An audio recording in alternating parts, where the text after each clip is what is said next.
Okay, we are live. Episode number 8 of A Photographer's Life. Today, I am incredibly excited. I can't wait. We had to postpone this once, and I was quite disappointed for some, home issue. My place, water coming in. Today, I have John Rose with me. John, thank you very much for joining me My today. pleasure. As I said, I am so excited because John has so much to tell. I guess everyone, and just to give everyone a little bit of a background, I met John as I sometimes met some of my guests. We did business together, and he was so incredibly kind to sort of welcome myself and my girlfriend into his house. We had like a royal treatment, but more importantly, he sort of opened the door to what you, John, referred as sort of your what was the term that you used? I think my Aladdin's cave, I Your think. Aladdin's cave, exactly. And it was exactly that, one wonders after another. If you're a photography sort of aficionado, if you like technology in general, it's just a cornucopia of things. It's beautiful, and we spent an entire afternoon basically playing around with some of the stuff. Uh, John, said thank you so much for joining me today. I start as I always start by saying, tell a little bit about yourself, but also, how did you catch the photography bug, and how did you start it? Okay. Well, first of all, thank you for all the kind remarks. You've made my head so big, I probably won't even better go out the door now. Um, but yeah, a little bit about myself. Well, I first of all, I suppose I could be classified in the vintage age. I'm sort of 75. I feel like I'm 25 until I actually start playing golf, and then I realize I'm 75. Um, like I think most people who get interested in photography or videography, it was a hobby. I can remember going back to probably when I was about 15 or 16, where I started to become interested in photography, and then all of a sudden this new thing was arrived called cine. Um, and I was just fascinated that you could actually pick up a camera that would record moving objects. I mean, it sounds a little bit strange to anybody now, but I was so intent with that. And I actually got into it sort of quite in a big way, purely because at that time, my main hobby was I was a guitarist in a group. And the group had sort of seen its best days, and it was at a point where we thought, that's it. We were sort of growing up, and girls were becoming more important than guitars. And a good friend of mine, he wanted to buy a particularly very valuable guitar of mine, and like most musicians, had no cash. So we went along to Dixon's. I think you probably heard Yeah, of yeah. now Curry's, but Dixon's at the time. And he bought me a Umix Cine camera, a Cine projector, some films, and bits and pieces, which really started me off with cine photography as opposed to videography. That became my hobby. Photography then became my hobby. One of the things that is almost an illness to me is that if I see a new gadget, I have to have it. So I'm a salesman's dream, and that's why I'm now lumbered with this Aladdin's cave of so much equipment. But gradually, I started to buy different equipment, still purely on an amateur's basis. Most of my life, 30 years of it, I was in insurance and finance, and had a very, very good position. But when I became the grand old age of 50, I retired from that, but thought to myself, well, I can't just sit down in my armchair and smoke a pipe. So what did I enjoy? It was videography at that stage, because I'd moved on from photography over to video cameras. And I think my first job was some friends of mine, their son was getting married. I did the wedding, they seemed to like it. And I thought to myself, well, you know, it's not a bad idea. I wonder if I could just do 3 or 4 weddings a year, you know, just to keep me sort of busy. But I thought before I do that, I needed to learn my craft properly. So I joined the Institution of Videography and sat various exams until I actually got my master's degree in on the Institute of Videography, which then I felt ready, that I believed that I could actually then start filming weddings. I've never been shy of people. I love people. I love listening to them. I'm a good listener, probably a good talker as well, but I am a good listener. And I thought, well, perhaps I could just do a few weddings. I booked to do a wedding show, not knowing anything about it. And that was an absolute roaring success. My first wedding fair that I did, I think I got something like about 17 bookings on the day, which was unheard of. And that really started me off. And what I thought was going to become just a part-time hobby turned into, very luckily, a thriving business. And at the peak, up to a few years ago, we were doing anything between 100 and 150 weddings a year. As I've got older, I've realized that's just too many, because my whole life has been taken over with either filming or editing. So sensibly, up until this year, which has been quite different, I've been averaging about 40 weddings a year.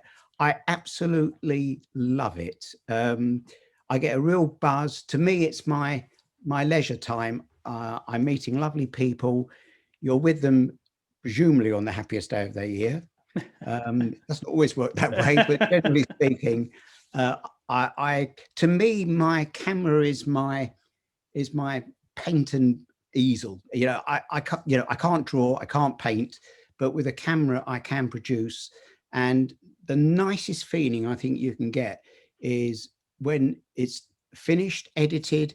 I go along to the bride and groom, we sit down and we watch some of it or all of it, some cases, make sure there's plenty of laughter, plenty of tears at the right time.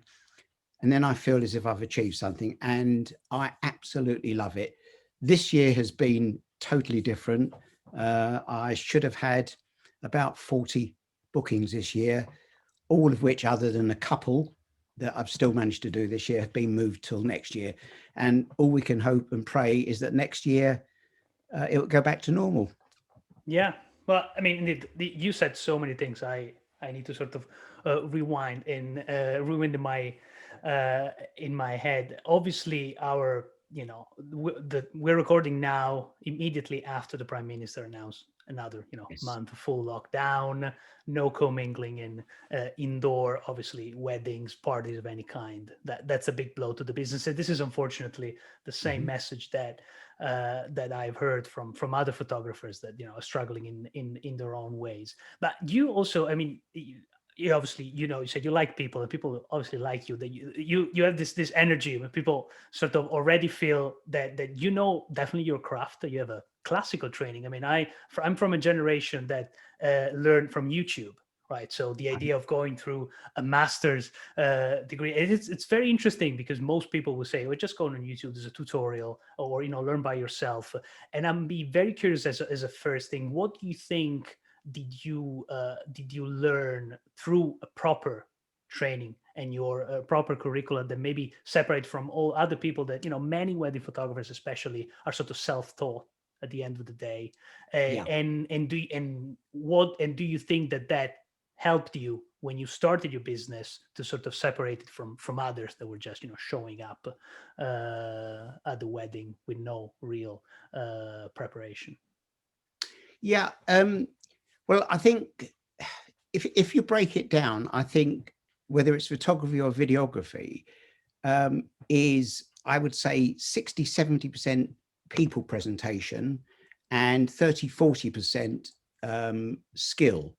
Uh, the skill part, without question, the IOV, Institute of Videography, helped me considerably, because during the period of training, you obviously have to send samples of your work. They are fairly, but sometimes quite brutally examined. You also learn from other people in the institute, just watching, what they do, how they do it, and gradually you learn your craft. I don't think you certainly don't learn what I would call a lot of technical um, knowledge. F-stops and speeds and ISO. That I think that you're probably best like yourself to learn from YouTube. But what you do learn is how to produce. I mean, I'm talking about wedding videos now, which is entirely different to sort of going out and doing nature videos or just blogging.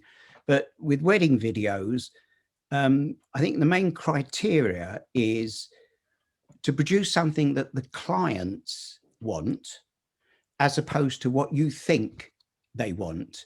One of the things I did learn from being or still a member of the IOV is that I think the videographers who might be superb technicians were actually making videos for their benefit, their own benefit.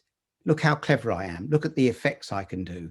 Look at this. Look at the phase. Look at the different colors. Look at you, and which is very pretty. But if the client doesn't like it, or if it's so quirky that the client might watch it the first time and think, wow, that's buzzing. But then the second time thinking, well, yeah, but what about my wedding? And, I think that actually I learned mainly through being a member of the IOV, watching other people, how they worked, having my work examined, being criticized when necessary, being explained what is right, what is wrong. So that was very useful. But at the end of the day, over the last 20 years that I've been doing this, I still believe that the main objective is to actually give the clients something that, whether they watch it today or in 5 years' time or in 10 years' time, or even in 20 years' time, like many of my clients still say to me, on our anniversary, we get the video out and watch it. So in other words, it's for them. Every client, it's for them, not for us. Yeah, I can also be clever. I spend fortunes on different effects and accessories, as David. But at the end of the day, it's what the client wants, and that's what I try and produce. How did you establish that connection? Maybe you have natural empathy, or do you know how to ask the right questions? How do you're able to understand that well, your clients also, because assuming that every couple may be different, right? How do you are able to really understand what they want, below the surface of a standard sort of conversation? Right, absolutely a vital point. First of all, I always make a point of getting to know my clients before the actual day. So there's normally an initial meeting where I introduce myself, normally show samples, discuss what they like and what they don't like. I then always go and see them again prior to the wedding, because I don't know about you, David, but if somebody points a camera at me, I hate it. And most people are like that as well. They don't like cameras. So what you need to do is you need to become part of the furniture in a sense, and part of the day, and also become friends of theirs, because there's nothing worse than meeting people that don't particularly like you and then trying to get them to smile. That's why I'm saying I think it's a 60-40 or a 70-30 break, that it's people skills. But you have genuinely got to get on with people. You can soon tell if it's false. And I suppose I'm fortunate in the sense I like people. I like to think that people are enjoying themselves. I like to think that people appreciate me helping them enjoy themselves. Depending on the client, some clients you've got to be very sort of prim and proper. Other clients, I think you have to be the reverse. You always know where the boundary is, never sort of overstep the line. But it's important to know your people. And that's why I always make it a point 99.9% of the time of actually knowing the people before I go and see them. I consider them as friends. And most of my business now is on recommendation. I would say 80 to 90% is on recommendation. So people know about me.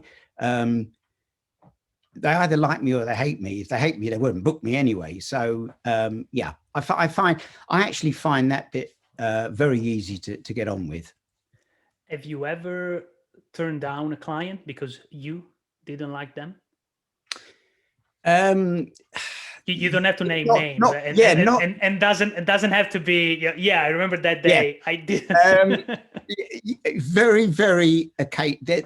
Put it this way: not so much turn down, but there's sometimes you meet people that you think yourself, it's just not going to work. So you might have to tell a little porky saying, "Oh, I would have loved to have done it, but you know, I'm busy that day." So, but it's very rare. I mean, generally speaking, because most of my work is weddings and events, people are actually celebrating something. So generally speaking, when somebody is celebrating something, then it's fairly easy to get on with. But yeah, there have been one or two where I've shied away from, let's say. Understood. Mm-hmm. I am particularly interested in, obviously, in when you started your current career, right? Because I think that there's a lot to learn, and also a lot of important lessons, especially now when people, because of this virus and the changes in, in the political structure and the economical structure, people will have to reinvent themselves. And obviously a fair amount of people thinks that they, I've been doing this for X number of years, and then that's it, I'll never be able to do something else. I guess my question would be in two parts. Do you think that you are now so successful? I mean, obviously COVID aside, that is outside of your control, but you became so successful so quickly in what you do right now because also of the experience that you gathered in your previous career, like all the lessons learned. Maybe you hone your people skills, maybe you build connections, depends. So again, an argument of a sort of a portfolio career. And on the flip side, do you wish you had started, before you were 50, maybe when you were in your 20s? Right. I'll answer the second question first, if you don't mind. That is a very easy one to answer. Okay. Yes. I wish I would have done this 20 years prior to that, because I think if I would have done that, I would have built the business up in a big way, having people working with me, for me. And that would have been, that I could have done, or I'd like to have thought I could have done, if I would have been younger. Regarding the first part of the question, I mean, I just put it down really, I know it sounds silly, to luck. When I started, I seemed to sort of hit the right formula at the time. And whatever I was doing seemed to work because the business just took off. Bearing in mind, going back to the early 2000, as I say, I started, in the year 2000 officially. I mean, I was doing friends videos for about 4 or 5 years prior to that, but that was just purely, just as a favor to them. But, starting officially in the year 2000, there were still quite a few photographers, not many videographers.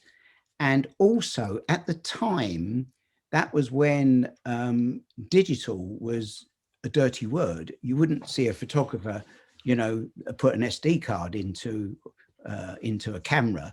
That was still film. Videographers, my first video cameras, I mean, I used to have one which had VHS, but when I started in 2000, it had moved over to sort of DV cam, etc. But it was still tape, and not that many people were actually videographers. Nowadays, it seems like everybody that hasn't got a job has suddenly become a videographer or a photographer. Look, it's probably more affected photographers than it has videographers, but nevertheless, things have changed dramatically. Digital was the greatest invention that photography and videography ever had, but it was also the greatest, if you like, destructive tool, because what it did do is the true photographers were suddenly lost, because they either had to sort of change their format completely, which people didn't like. And even with videographers now, what I've noticed recently, that there are a lot of people out there, and in fairness, good luck to them, particularly in these days, these troubled times. Everyone needs to earn a living. But what I think has altered the profession quite a bit is that a lot of people have got themselves a DSLR, GoPro, even I've seen videographers on phones, and you can produce a half decent sort of bit of filming with very little skill. What you can't do is you cannot, I believe, do what I would call a professional wedding, showing all the aspects from the very beginning, from the bride getting ready through to, if you like, the last dance and the saying goodbyes. That you can't do unless you've actually got people skills and you're enjoying the job. It's when a photographer or videographer, if the first question that they ask when they go there, they look at their watch and say, right, what time does it finish? That's not the answer. So I suppose when I started, because I loved it, I to this day do not consider it a job. It's stressful, particularly if things go wrong, and sometimes I scream, but I still don't consider it a job. I love what I do, and I think to be in anything creative, you've got to treat it that it is not a job; it's just part of your life. So that's how I think I've always been. Well, I mean, it seems a constant that obviously the people that are the most successful in probably any domains or any fields also truly love what they do. They because of that they don't even realize that they go above and beyond, that they have again that positive energy that comes out and it radiates everything, especially in a wedding. Like, that is fundamental. You don't want to be the one in the room that is like, oh, I wish I wasn't here. Like, you're gonna affect the entire room, not just the furniture, but a bad piece of furniture, right, that no one wants to Absolutely, to you be couldn't have put near. it better. Yeah. And just one last thing on sort of the business side, because I know, as I said, some people watch this show because for inspiration ideas, Mm-hmm. and I'm curious about one thing. You said that you did your first sort of wedding fair, right, and it was a success, right? Mm-hmm. And I can say the same. I did my first photography sort of fair, like a trade show, Mm-hmm. and I mean, I highly recommend. Obviously, if you are in it, it's incredible. Even if it was virtual this time, which was one Yes. a very different thing, the connections and the people that you can meet and the relationship you can build are absolutely incredible. But how? And you said you get like 17 bookings, something like that. That one coming from Yeah. Yeah. coming Yeah. from I would say not nowhere, but it was your very first trade show. What did you do that was maybe different from others that allowed you to sort of get so many bookings and stand out like that at your first try? Right. What I did, I remember it vividly. My first wedding fair. What I did, I obviously set my stall out, bearing in mind that I didn't really have any samples at that stage. I had a couple of my friends' weddings, but I didn't have vast amounts of weddings.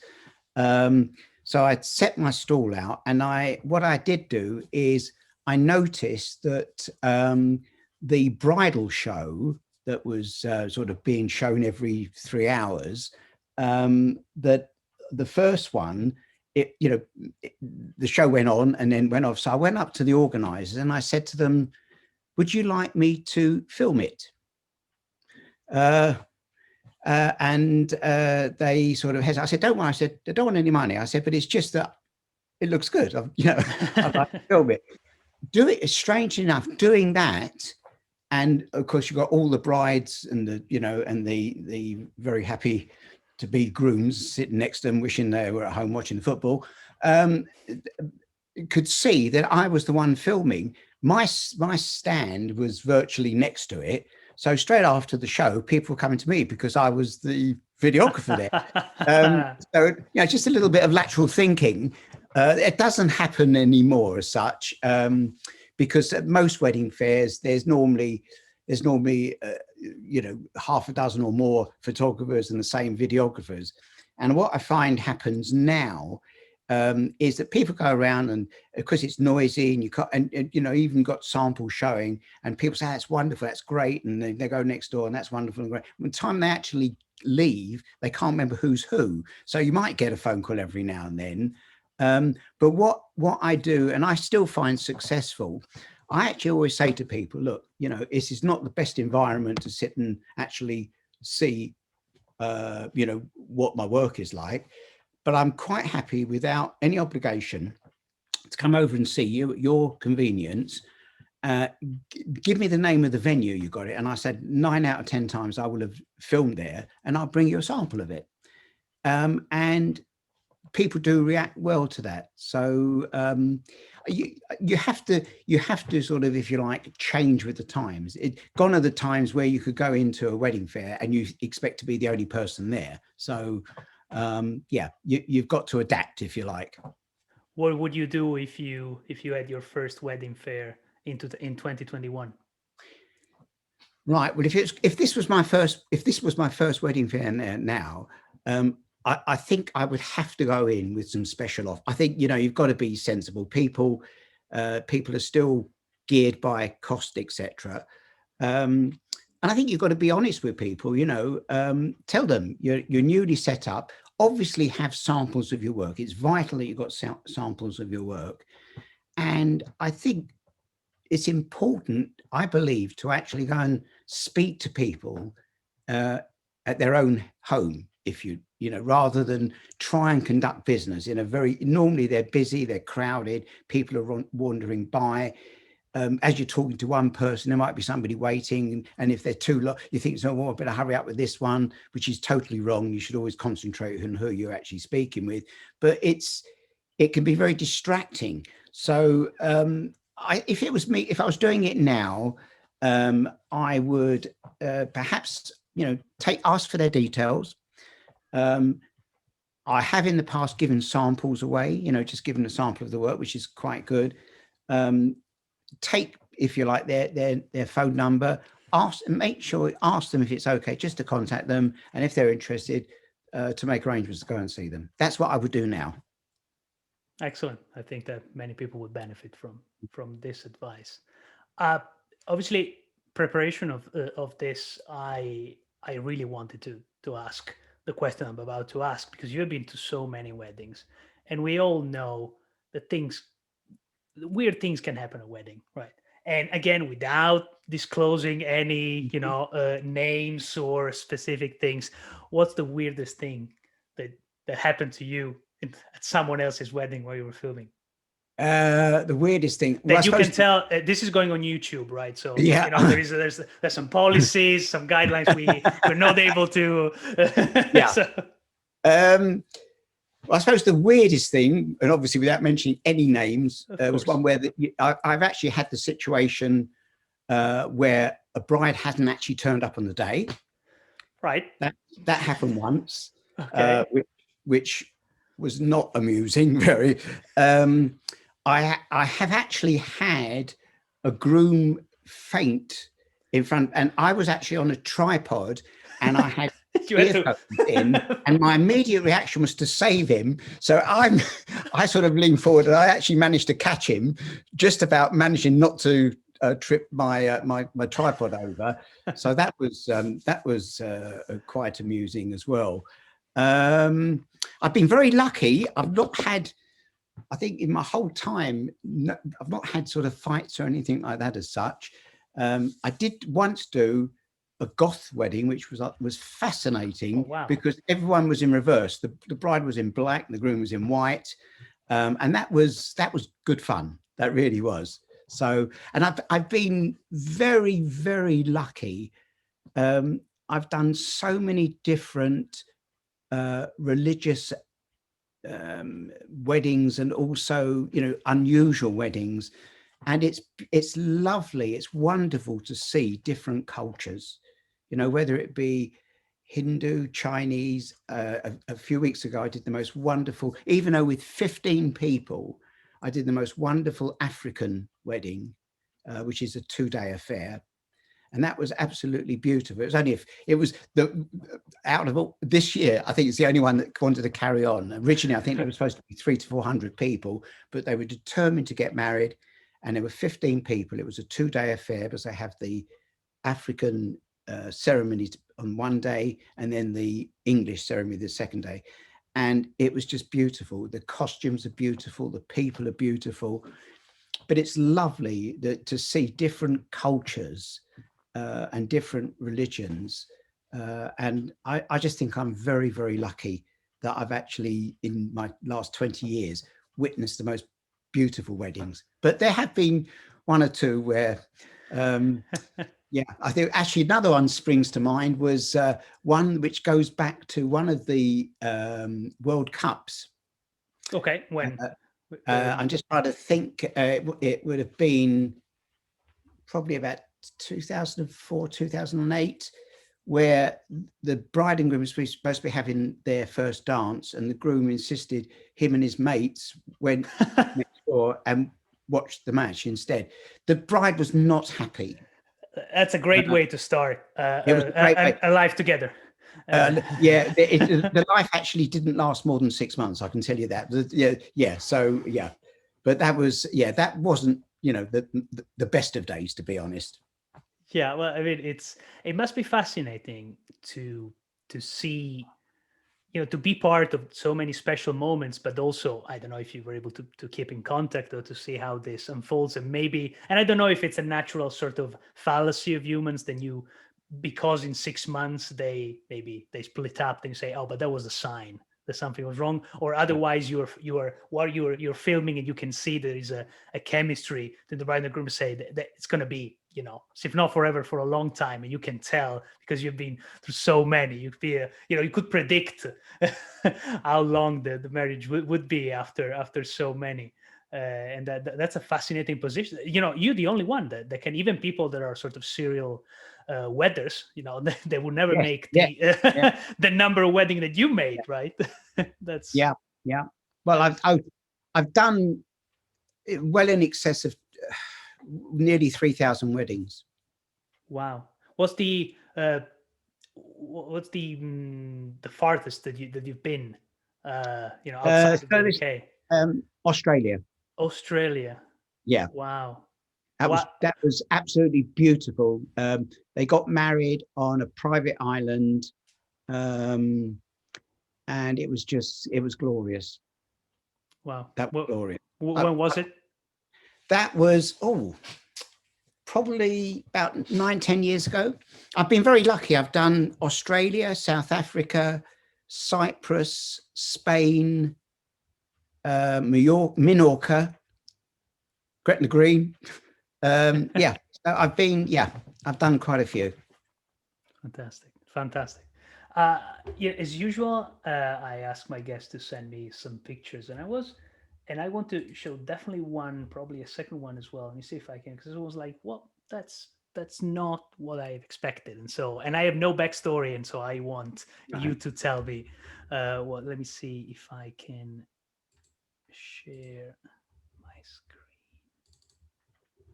Let me see. Can you All see right. it? Yes. Okay, so you know, you said that the farthest you've been was Australia. Maybe you were in Hogwarts, and that was a wedding, or something else. Yeah, that actually was it was lovely. That was a bar mitzvah. Okay, And okay. yeah, Tell us a little bit more, because that's not what people expect, probably. right. Bar mitzvahs, I do quite a lot of bar mitzvahs. They're wonderful affairs. They're just one big fabulous party. Um, that particular one, as you get, he's not the real McCoy, but he's one of the impersonators. And it was just a lovely opportunity to have a photo with him. He was very, very good, because he also did a magic show, which was excellent. But it was just a great do. It was a great do, and obviously the bar mitzvahs are for boys aged 13, and he was a mad Harry Potter. In his life was Harry Potter, so this was a real surprise for him, and it just went down a storm, you can imagine. Well, yeah, no, as I said, sometimes I don't know, you had the ability to, and the responsibility. Maybe this is something I want to ask you. Obviously, I mean, you mentioned many times, when you've been so lucky, you're so grateful, and these are the ingredients to make excellent work, right? But there's also a responsibility, right? There is no take two. If you miss something, that's, they're not going to say, okay, let's go back, let's do it again. uh, how do you handle that responsibility, that, to a certain extent, the memory of the glorious day really lies on your shoulder?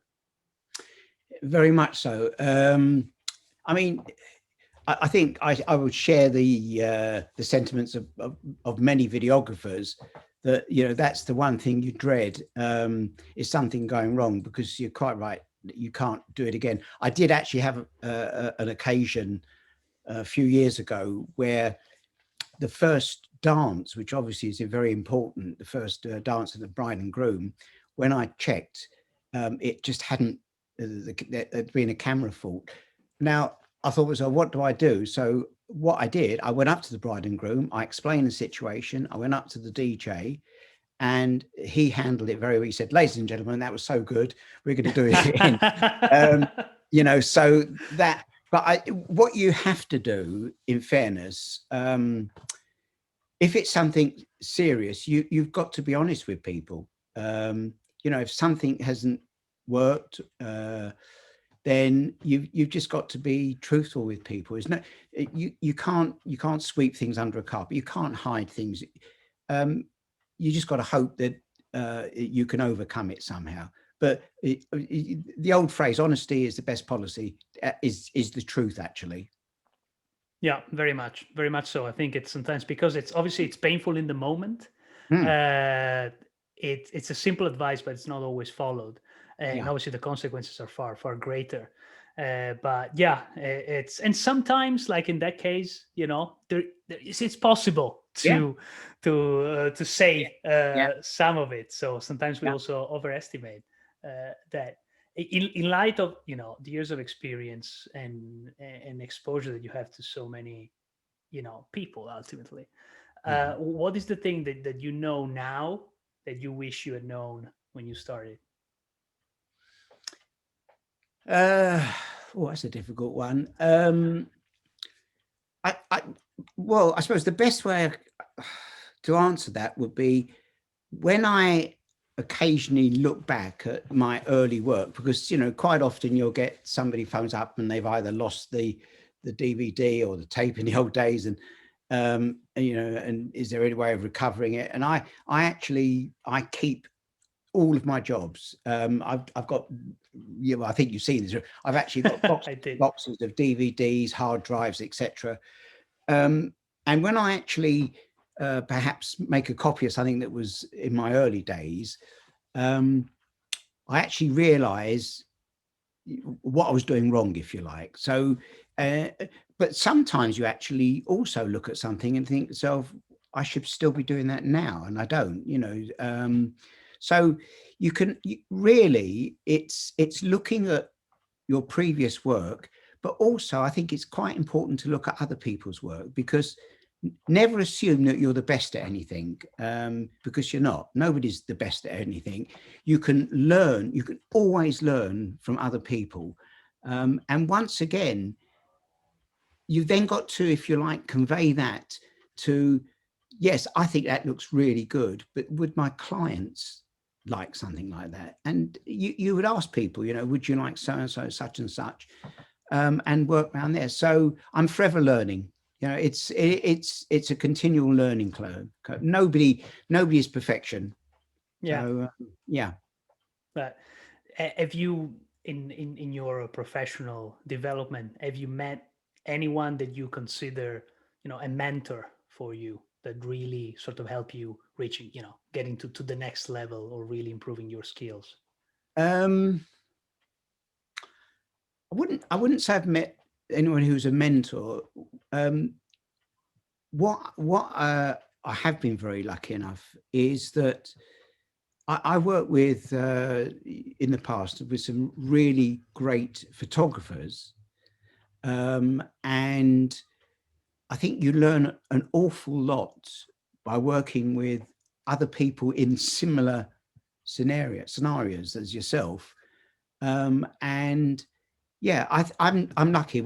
If I know I'm working with a particular photographer who I've worked with before and admire his or her work, then yeah, I think I sort of learned something from that. But what you've got to bear in mind is I don't work with other videographers because so I admire, I do admire other videographers' work. There's a number of companies, because every now and then us videographers and photographers and sort of people in the industry sort of all meet up for social evenings, and that's absolutely great. And some of the work that I see other videographers do, I think is absolutely brilliant. And in fairness, um, I admit I couldn't do that, because to my mind, their technology side now is even greater than mine. I'm bearing in mind, I've been doing it 20 years, so you become a little bit stayed in your ways. And when you see some of the really sort of up-to-date stuff with some of these major companies, then it's absolutely brilliant. That's why I think one of the first questions you said, if I could have started earlier, because if I would have started earlier, I would have actually, if you like, I'm a one-man business, but I think if I would have started in my 30s, 20s or 30s, I would have I'd like to have made a bit of an empire out of it, because that's when you call upon other people who have got different skills to your own. Bearing in mind, I'm the one that meets the clients, I'm the one that films it, and I'm the one that edits it. But some of these major companies have different editors, have different sound engineers. And I think that's what I would, if I was starting my time again, that's what I would do. That's that's very interesting. I think that many people who listen were like, maybe I should partner with someone, find a complementary skill, and be able Yeah, to be more than the arithmetical sum of our own. yeah. As we said at the beginning, that again, your Aladdin's cave, it's full of all sorts of things. And I think you're the right person to ask this. What is the new sort of tech things that excites you the most at the moment? Right.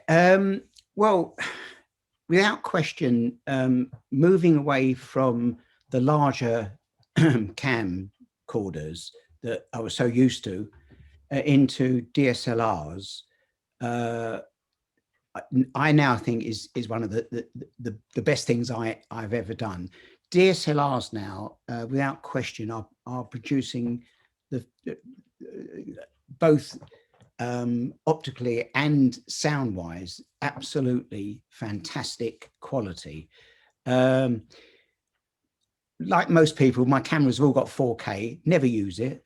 I think the only advantage of 4K is obviously if you're doing a lot of cropping, etc., because naturally then you can get the quality of picture by cropping it. I find I don't really find that necessary. They've now got 8K, which I think is even daft. I mean, how you're going to have drives that sort of like 100 terabytes, 100 gig. It's going to. When does it ever stop? Never will. But without, I must admit, I really enjoy using my DSLRs. I moved over to the Panasonic range, the GH5s. Mm-hmm. I think out of all of the makes, you know, whether it's Canon, Nikon, Sony, and Panasonic, I think Panasonic were the ones that introduced a DSLR that was designed for videographers as opposed to photographers. Of course, then the other manufacturers jumped on the bandwagon. Probably if I was starting again, I think it would be a choice between Sony and Panasonic, because you know, they've also, if you like, they've jumped right into the top field of it. But I love my cameras. I'm used to them. I know the workings of them. Even with editing, there's so many different sort of editing suites. I've sort of, because I started off with an editing suite that was one of the first digital ones made by Macro Systems, Casablanca, which some people poo-poo, but the thing is, it produces a brilliant job for me, produces a brilliant job for my clients, easy to use, and very accessible. So, but again, I suppose if I was starting now, if I knew nothing, I would probably have to go down the Apple route. I mean, I'm talking to you on a MacBook Pro, so it'll be Final Cut Pro, etc. So there's, because if you like, I'm getting to a stage now where, you know, I've got to be realistic. In the next few years, I'm going to be, you know, people will actually be looking at me thinking I should be sitting in a wheelchair, let alone sort of holding a camera. Even though I might not feel it myself, you know, so I've got to be sensible. So it's too late for me to actually envelop any sort of more technology. But I think I'm sort of pretty au fait. You know, my cameras are always up to date. I'm always, as you know, David, I'm always buying things. You know, so but I've got my GoPros. I've got. You saw my little sort of my little handheld ones. Where is it? You know, this little thing. The DJI. Yeah, the DJI, which actually, unfortunately, now they've just introduced a new one, which I'm trying to convince myself I don't need. Right. But you know, that won't last, Larry. You know, I'll say I don't need it until I actually buy one. Same with the GoPros. It's your fault. You showed me your new GoPro, so yeah, and it was already obsolete. Like a week later, it was number 9. I know, so I've now got to get 9. You know, so yeah, so I do buy sort of that sort of technology, but I'm quite happy with what I've got. The way what I use to edit, I'm happy with. What I'm using to film, I'm happy with. But certainly the change from the larger Sony cameras to the small ones, that was quite revolutionary to me. Fantastic. John, it's been a pleasure. I would like to continue, and I hope we will have time to obviously catch up again, on YouTube, but also in person. It has been an absolute pleasure. Where can people find you on the internet, just to get in contact with you, and hopefully, as soon as possible, and as soon as the lockdown is restricted, maybe to book you for a wedding or an event? Right. Well, my company's name is Video Magic. On Facebook, if you type in Video Magic with a capital V and then a capital M, all in one word, I'm normally the first one that comes up on that. If not, I'm sure if they contact you and you put my name forward, I would be only too pleased to speak with them. That would be an absolute delight. The pleasure's been all mine, actually, David. Yeah. No, really, it was fantastic, and of course, I know there's certain things, especially about things that happen at weddings and stuff. Not everything can be told on camera, but it was a wonderful conversation, and I'm sure that many people, myself for sure, but many others will find inspiration and a lot of useful advice on how to pursue their passion in the photography and videography domain. It's my pleasure. And if anybody wanted to ask me anything, and if there's something I know and I could help with, I'm only too pleased. Fantastic. Thanks again. Thank you very much, John. Thank you, David.